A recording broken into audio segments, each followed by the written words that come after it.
Hi there everyone and welcome into this week's market update.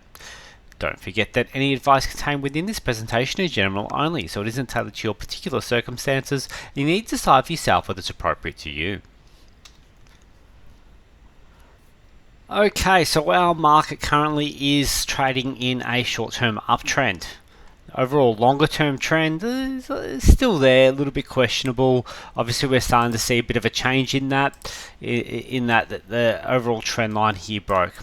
Okay, but that downtrend we saw over the last few months has ended and we're back on the up. So it looks like we're going to continue higher. Given what we've seen in the US markets, we'll probably come back in and continue a long-term uptrend, but perhaps we're looking at a bit more of a less steep uptrend movement than what we have. Okay, so at this point of time, we're looking likely to come up and test 75.50 or the all-time high levels around the 76.25. Now, coming across the US markets, they're trading up into blue skies now. We've actually closed clearly into blue skies. We can blame most of that on pretty strong reporting. So at this point of time, really not drawing in many lines, just focusing on the all-time high level.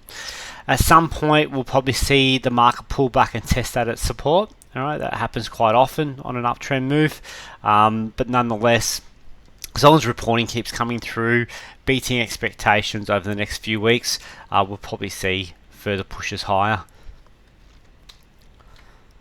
Okay, so the big talk at the moment really is around reopening, especially here locally in Australia, where we're now starting to see no lockdowns, all right, throughout the country. Victoria's finally come out of their massive lockdown. New South Wales is coming out of theirs. So for Victoria, this Friday, most of the really strict restrictions are coming down. You can travel regional and things like that as well. And then they're predicting by, I guess in a month's time, around the 24th of November, we'll hit the 90% target, which means that most restrictions are gone. Okay, so this is all very, very positive. Some states are now talking about overseas travel and for vaccinated people not having to quarantine for 2 weeks. And that's massive. That's going to bring tourism back. That's going to bring immigration back. That's going to bring students back in a big way next year. So that really helps get our economy back on track and standing on its own 2 feet. So look, at this point of time, real estate type stocks, your REITs will continue to do well. Stocks that are geared to travel, although they're pulling back a little bit at the moment, so a bit overheated. Some will continue to do well. So it's still about this reopening story. And amongst that for me also is the miners, materials, industrials and things like that, because we've got a lot of infrastructure spending happening around the world. So materials are going to be an interesting space, because even though China, their demand's dropping a little bit, and we've got the problems with Evergrande and obviously their whole real estate housing industry over there, the rest of the world's gearing up to infrastructure spend. So demand for commodities, steel, all those sorts of infrastructure metals, industry metals, is going to continue to be quite strong. And we're seeing that at the moment. Right, we're seeing copper, aluminium, nickel, all holding up really, really high. And that's because of both the green energy spending and the infrastructure spending that's coming in over the next few years.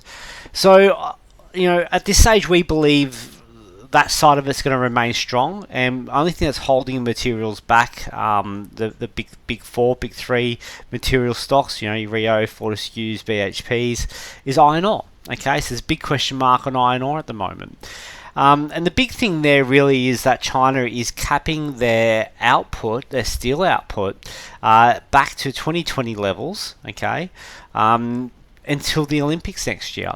But at the end of the day, we're almost November here, okay? In 4 months' time, the Olympics is going to be done and dusted, and that's where we can easily see things rebound quite quickly.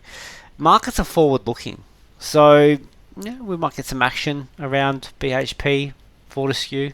BHP had the better production result last week, so it'd probably be our pick. at this stage of something to keep an eye on. Personally, we're waiting for the reversal signals to come in, which are starting to set up now. So there's a few technical things we want to see before we start jumping too much into the minors. But nonetheless, they're very, very interesting in this reopening story as well.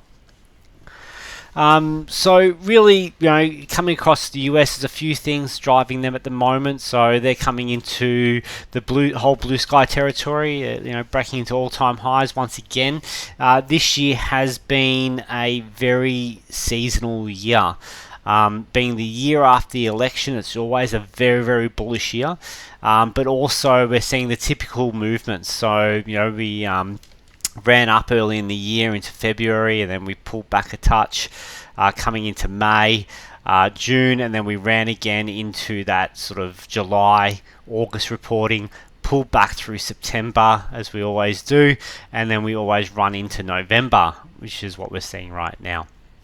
So, very seasonal year, which means that we should get a few more weeks, 2-3 weeks of bullish movement here, and then should see a pullback at some point in November, December early, something around there. We usually get some form of pullback, which sets you up for a nice big rally into Christmas. Reporting is where it's at right now. That's where all the focus is going. So the US reporting season, because we saw so many companies downgrade guidance, we saw so many analysts downgrade expectations, they've downgraded them so much that everything's beating expectations. Well, not everything, a lot. Most stocks are, alright, the vast majority. Without going into too much detail, it's a strong reporting season once again from an earnings beat or miss expectations point of view, and that's what's driving the positive sentiment in the markets right now. There's another week or so of reporting for the rest of this week. We're going to see a lot of the big tech giants like Google in that report. We saw Tesla overnight. That's seen huge movement up. We saw Facebook, which was up about 3% last time I checked in overnight trading. So yeah, there's definitely a lot of positivity coming from US reporting at this stage. Okay, so the next big thing, so once we get past this reporting season, what's next, right? And that's what we're going to look forward and go, okay, well, the next two big things is the US debt ceiling and Biden's spending agenda. So the spending agenda, we'll see a little bit of news start creeping out about that this week. We need to see what the plan is. We need to see how much they're going to spend, whether he can get his $3.5 trillion through or not. What does that look like? Are we going to see this infrastructure bill finally pushed through and implemented? The debt ceiling is also, that issue is due early December.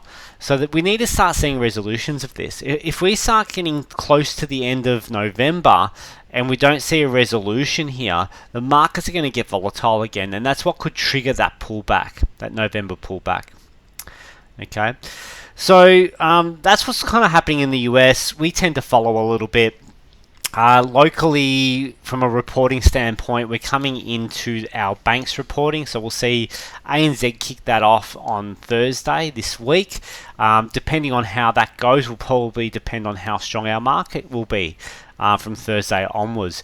If we get a strong report out of ANZ, the banks will rally with ANZ's report.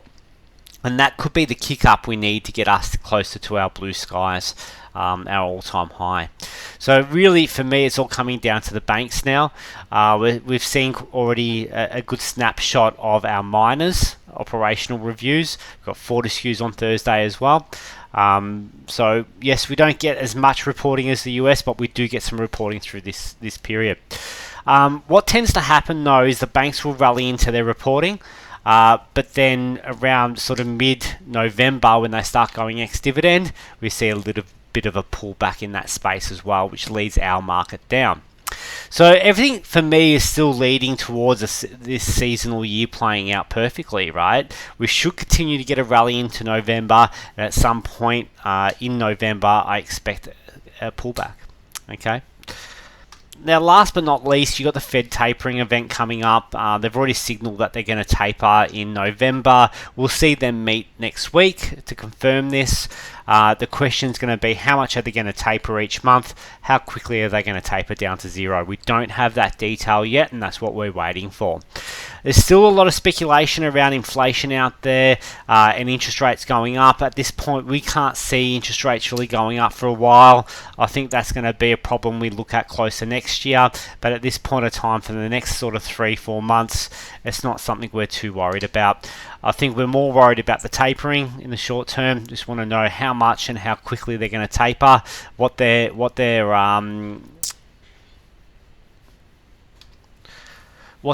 narrative's going to be around that. Okay, so are they going to spin it to be positive? Are they going to spin it to be negative? How's the market going to react? That's what we're looking for here, guys. But I still think there's some nervousness out there, right? So without a doubt, once this reporting season's done and we rally another, 2, 3, 4% higher in the US into the blue skies, at some point that nervousness around the debt ceiling, the Fed tapering, interest rates is going to come back in and pull things back again. So I strongly feel a pullback is coming at some point through November. All right, so just be wary, watch your technicals, and be willing to take profits on your bullish trades, and even perhaps switch bearish or go short when we start seeing this little uptrend break. Okay, so that's what the crystal ball's sort of indicating at the moment. Let's see how we go. We always trade what we see. We always trade our technicals at the end of the day, so keep that in mind. And there's probably not much else to really talk about at this stage. So have a great week, and bye for now.